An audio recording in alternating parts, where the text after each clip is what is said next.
ಈಗಿನ ಜನ್ಜಿ ಕಿಡ್ಸ್ ಅದನ್ನೆಲ್ಲ ಮಿಸ್ ಮಾಡ್ಕೋತಿದ್ದಾರೆ ಅನ್ಸುತ್ತಾ? ಅವ್ರಿಗೆ ಅದ್ರ ಗಂಧನೇ ಇಲ್ಲಮ್ಮ. ಹ್ಮ್.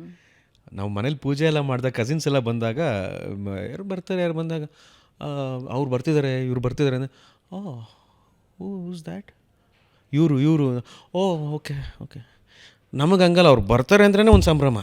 ಓ ಅವರು ಅಂತ. ಹಾಂ, ನಾವು ನಮ್ಮ ಕಾಲದಲ್ಲಿ ಅವ್ರನ್ನ ಕರೆಸ್ಕೋಬೇಕಾದ್ರೆ ಫೋನ್ ಮಾಡಿ ಟ್ರಂಕ್ ಕಾಲ್ ಮಾಡಿ ಅವ್ರು ಬರೋವರೆಗೂ ಕಾದು ಅವ್ರ ಜೊತೆ ಇಡೀ ವೆಕೇಷನ್ ಕಳೆಯುವಂಥದ್ದು.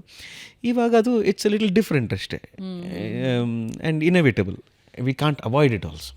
ಅಂದರೆ ಅವಿಭಕ್ತ ಕುಟುಂಬದಿಂದ ನಾವು ನ್ಯೂಕ್ಲಿಯರ್ ಫ್ಯಾಮಿಲೀಸಿಗೆ ಬಂದ್ಬಿಟ್ಟಿದ್ದೀವಿ. ಆ್ಯಂಡ್ ಅಫ್ಕೋರ್ಸ್ ಈ ಸಿಟಿ ಲೈಫೆಲ್ಲ ಹೆಂಗಿರುತ್ತೆ ಅಂತ ಹೇಳಿದ್ರೆ 4 ಗೋಡೆ ಮಧ್ಯ ಪಕ್ಕದ ಮನೇಲಿ ಏನಾಗ್ತಿದೆ ಅಂತಲೂ ಗೊತ್ತಾಗೋದಿಲ್ಲ.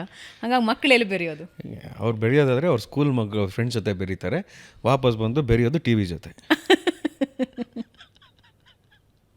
ಹೌದು, ಟಿ ವಿ ಮೊಬೈಲು ಇಲ್ಲ ದೊಡ್ಡ ಸ್ಕ್ರೀನು, ಚಿಕ್ಕ ಸ್ಕ್ರೀನು.